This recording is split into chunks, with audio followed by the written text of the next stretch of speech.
Welcome to Staple or Stinker, and you see me with a headset, and it's not because I've taken up life as a DJ, although I do live in Berlin. It's because we are doing something very special today. We have Team Sam, the prominent Yu-Gi-Oh! Content creator and king of Yu-Gi-Oh! According to us, and we are gonna have him compete with Taylor, because Taylor from our Yu-Gi-Oh! Channel has been too good at this, and we're gonna have them compete and look at old cards, because old Magic cards are weird as hell. And they are going to have to try to tell if they're a staple, meaning they were played in competitive decks, or everybody knows them, or if they're a stinker. And there's no true bad Magic cards, but some of them are a little bit worse than the other ones. Now, first of all, I have Team Sam. Introduce yourself, please. Guys, it's so good to be back on Cardmarket Magic. Yo, I was on your guys' channel a couple years ago guessing Magic cards, and yo, look at this. We're back here again, and I'm so excited to see what you have brought to the table today, Carl, because I know you're sneaky, bro. I know you're gonna try to throw me off again, you know what I'm saying? But this time, with a bunch of Magic brain cells that I've accumulated over the years, I promise you guys, especially the Magic people back home, I promise you I will not disappoint. He's collected Magic brain cells like Pokemon badges. And we have the returning champion, Taylor from our Yu-Gi-Oh! Cardmarket Yu-Gi-Oh! Channel. Yeah, always good to be here. Always good to look at some Magic cards, you know. Every once in a while, they let me out of the Yu-Gi-Oh! Dungeon to breathe some fresh air, see some Magic cards. And if we're going by track record, Sam, I hate to say it, but the many staple or stinkers that I've done on the Magic channel so far have done much, much better scores than the one we had when you were here. So you might have your work cut out for you on this one. Yeah, that's home court advantage, but it's all good, bro. I'm gonna destroy you today, Taylor. I will ask you to read one of my favorite Magic the Gathering cards, and you will tell me if I'm a winner or a dum-dum. This is Phage the Untouchable. Can you give it a read? This card right here costs 3 mana plus 4 skull mana. It's a creature minion legend. When Phage the Untouchable comes into play, if you didn't play it from your hand, lose the game. That sounds pretty bad. Whenever Phage deals combat damage to a creature, destroy that creature. It can't be regenerated. Whenever Phage deals combat damage to a player, that player loses the game. That's the money. So he has 4/4 stats. All right, yo, here we go. So Sam, do you want to go first? Let me go first. Yeah, Taylor's now muted. You have the floor. From first glance at looking at this card right here, this card reminds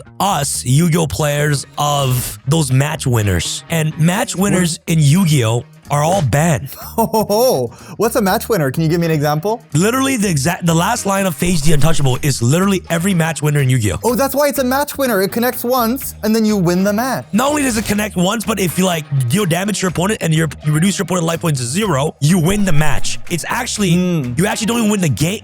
In Magic, is it best of 1? No, it depends. Some people play best of 1, some people play best of 3, but the most common format in Magic is called Commander, and in that one, it's just 1 game. Okay, but how about like advanced format though, like tournaments that you guys have these pro tours? Is it best of 3? In tournaments, it's usually best of 3, yes. So this card can be played in a best of 3 game, right? Yeah, absolutely. So the difference between Phage the Untouchable and a match winner in Yu-Gi-Oh is that Phage only says the player loses the game. The player doesn't lose the match, the player loses the game. So he just wins 1 game. Whereas Yu-Gi-Oh, the match winners, it's like if you're in game 1 and you deal direct damage to your opponent and reduce that life points to 0, you win the match. Let's see. I have to start off by saying I think this might be the most mana you've ever showed me on a Magic card, which immediately makes me a little concerned about it. That means it's either absolutely busted. I mean, you pay a lot for it to potentially win the game, I guess, is the idea. The problem is I see that much mana in the top corner, which is more than I've ever seen out of every Magic card I've ever seen. And it says, if you didn't play it from your hand, you lose the game, which I interpret as like, you can't cheat this into the battlefield somehow, like from your graveyard without paying for the mana, right? Like you always have to pay the mana. You can. It'll be the last time you ever do so. That's right. If you want the game to be over, you can summon it from your graveyard and you'll lose. If you have like a sandwich to eat or someone's waiting for you for plans. Right. You got a doctor's appointment you got to get to, you can do that. Cool. So you need to use 4 black tokens defense and 3 of any color, right? To summon this card. Exactly, yes. So this card is kind of like your boss monster. Yes, I would say so, yes. It's the top of your curve. Yeah, I'll be honest, bro. This card looks ass, man. I'll be honest. It's too slow. It sounds crazy. I know you're baiting me, Carl. I know you're baiting me, fam.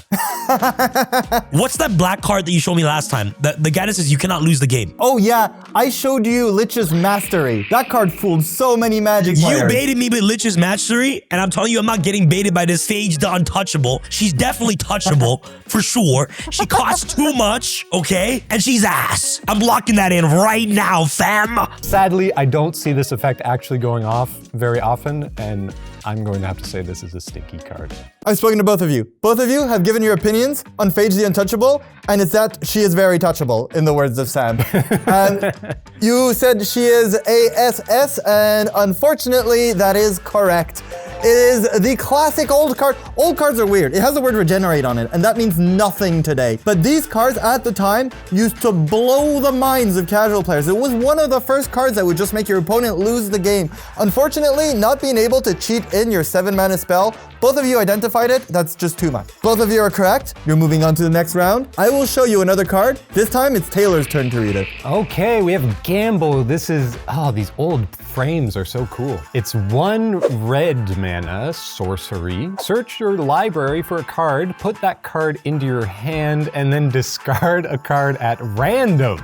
Shuffle your library afterward. We have cards in Yu-Gi-Oh! Like that too that say then shuffle your deck. It's very funny. I specifically thought this is the most Yu-Gi-Oh! Card that I'm ever gonna show you. It's really hard to evaluate a card like this. Getting any card from your deck that you want for 1 mana is a very strong effect, I would imagine. But if you then were discarding the 1 card you needed to like win the game or something and you can't get it back, that sounds kind of bad. But chances are, even if you discard the card you get, you have some sort of way to still use it as a failsafe. I think this card is broken. Okay, tell me more. How many cards do you start in your hand with Magic? You start with 7, and then you gradually play them out. So if you even do the simple math right here, so you do 1 divided by 6, right?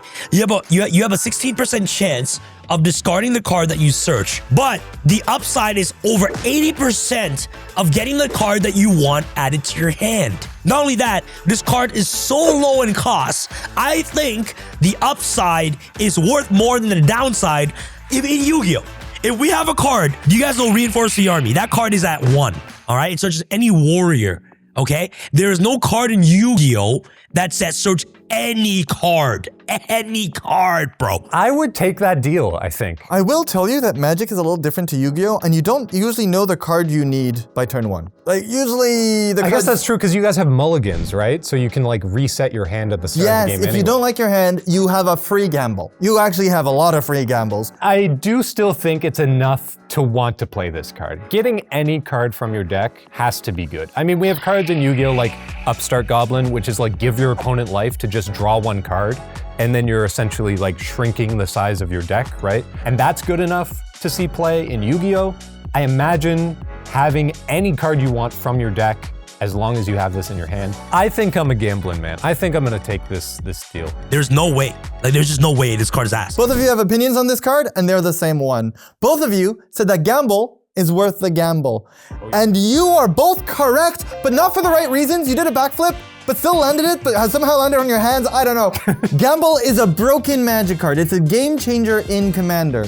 But all of you were like, wow, you play this on turn 1, you get your best card. In Magic, your best card is, you're not getting it on turn 1. The reason why this card is good is not only you did identify that even late game, if you go get a card that wins you the game, even if it's like 30% chance of winning the game, you have a 30% chance of winning you the game. That's definitely worth 1 mana.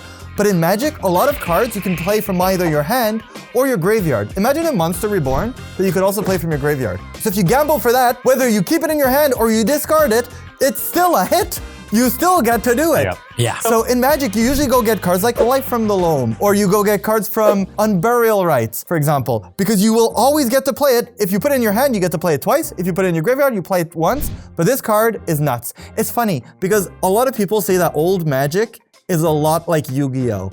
And I'm showing you old Magic cards, and you guys have been killing it. Yo, Taylor, I said there's a card called Reinforce the Army that searches any warrior. But imagine we get a card that says search any card, bro. Yu-Gi-Oh player will go nuts, bro. That I was like, in Yu-Gi-Oh, this card would be absolutely insane, right? And I had the same thought. I was like, play it on turn 1, get the thing that wins you the game. And then Carl's like, yeah, but you have no mana. You don't know what wins you the game yet. And I was like, oh, yeah, didn't think about that. Mana. Now, I'm going to show you a card. Sam, you read it. Give me a read for Ashnod's Altar. Now, the old cards have a little bit of a weird wording, so feel free to ask any questions. All right, so Ashnod's Altar, all right?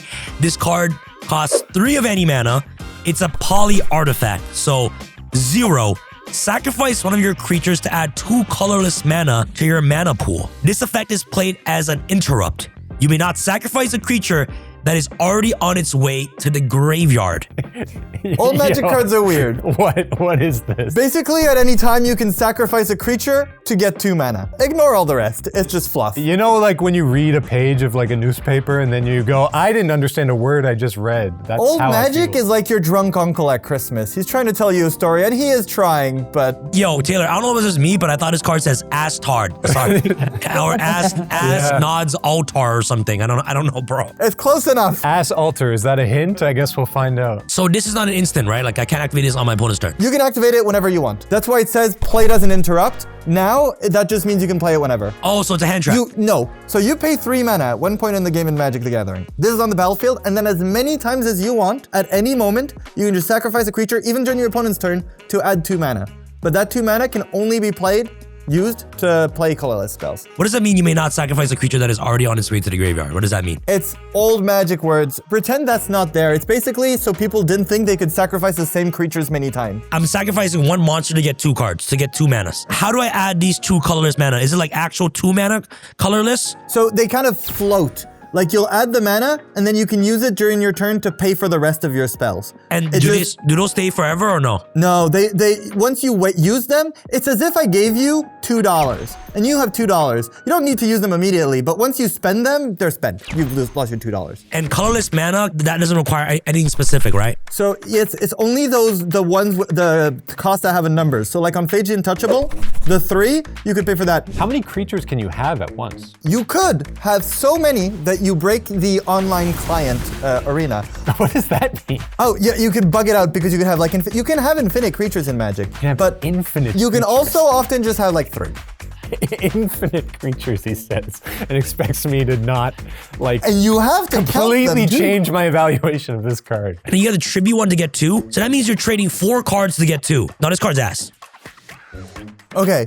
So you're locking that? That's your final answer? You tap 3 mana to summon this, so you already lost 3 mana. So you lose 4 cards, you lose 4 resources to gain 2 colorless mana. This card's ass. Ashnod Altar, bro. Says it in the name, bro. There you go. There's no way I'm fumbling this. Oh, that's Once so you have tough. infinite creatures, one thing I can promise you is you probably don't need infinite mana anymore. There's a certain point where you only need so much mana. I think it might just be a little too steep for what it's giving you back. That's not something I want to be doing. This is a stinky ass. Nod's Altar. Y'all Yu-Gi-Oh players really are on the same page because you all agree on every single card. And when I show you cards that are like Yu-Gi-Oh cards, both of you are like, wow, this one's really good or this one's really bad. But when I show you cards that are like Magic cards, you're all like, I'm not so sure anymore. What's a mana? When does it enter your pool? When does it leave? I don't know. Is it like $1? And you both said this card was like the beginning of its word. You both said it's Buttsnod Altar. And I am here to remind you that yes, using 3 mana to put an artifact on the battlefield and then sacrificing another card that you probably use mana for to get 2 mana, not very good. Yes. But you forgot about something that is on my shirt. Combos. In Magic the Gathering, this card is a staple. What? Because there's some creatures that you can play from your graveyard for 2, for example.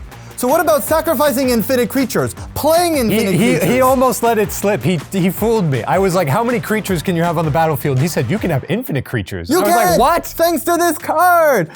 Like, a lot of creatures, if they die, for example, you can pay a certain amount of mana to have them come back. This card is bad if you're playing it fairly, but it's amazing if you're playing it unfairly, and Old Magic is Yu-Gi-Oh! Keep this in mind. Old Magic is never about playing fair because your creatures suck. Both of you got this wrong, you're still tied. It's like a standoff. Both of you have your guns drawn. on. You're giving up 3 mana and a creature to get 2 mana. And there's no way that's a plus. That's what I was thinking too. I was like, it's such a sink of resources. Now I know that there's another layer of Magic where if you like anything to sacrifice a creature to gain something, now I know that it's good. Okay, so now I know for next time. Absolutely. Now I will show you a card, and this time, let's see if we can break your stalemate. Taylor, can you read Force of Will? Another really old card. This is If he 5. sounds odd, he's not having a stroke. This is really just old Magic cards had a lot of extra text. Force of Will is a blue card that is 3 mana and 2 blue mana. It is an interrupt. You may pay 1 life and remove a blue card in your hand from the game instead of paying Force of Will's casting cost. Oh, it becomes a Yu-Gi-Oh card. Effects that prevent or redirect damage cannot be used to counter this loss of life. Counter target spell. So it's a counter spell that instead of paying 5 for, you can pay 1 life and get rid of another card in your hand. Yes. This card is an interrupt, means it's a hand trap, right? It's basically a hand trap. Yes, you can play it anytime, and you play it in response to your opponent playing a spell. Paying 1 when you got 20 means absolutely nothing to negate something. This card's broken.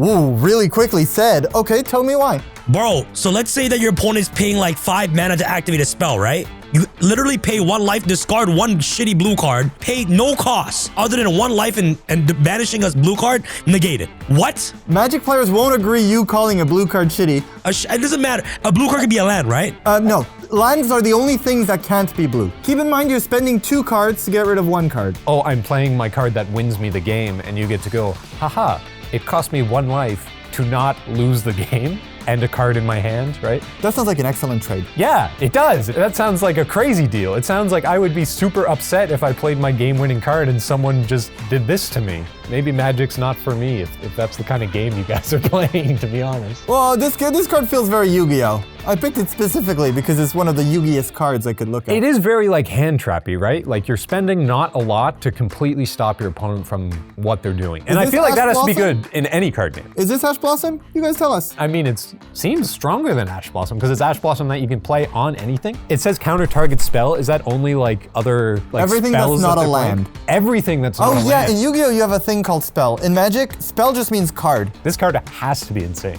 Is Black Lotus a spell card? A spell card? Yes, you could counter Black Lotus. Was during this time of Black Lotus? Yes, this was legal during the time of Black Lotus. So you're telling me, if a man activated Black Lotus, and I have a way to negate Black Lotus from my hand, fam. From my hand, brother. By sending you a blue card negate Black Lotus, I'm negating that shit. And it only costs you $15,000 less dollars. Like, I think it's just broken. There's no way, bro. I'm locking in my answer, Carl. You can't change it. I can't convince you. Okay, let's bring you in the same room. So Sam, you paying 5 mana for this or what? Bro, no, we're not paying 5 mana. We're paying 1 life, bro, and then discarding a card. Come on, Carl. You can't fool us with stuff like this. Come on, you gotta make it harder. Would this card be good in Yu-Gi-Oh? We basically have these kinds of cards in Yu-Gi-Oh! We have so many like hand trap turn 0, throw it from your hand and stop whatever your opponent's doing, but we don't have a card that's like lose 500 life points, counter any card you want. That would be insane. Is going first good in Yu-Gi-Oh? Of course. Of course, the best. In Magic too. And usually if you lose in Magic, it's because your opponent went first and they got to play things before you got to play things.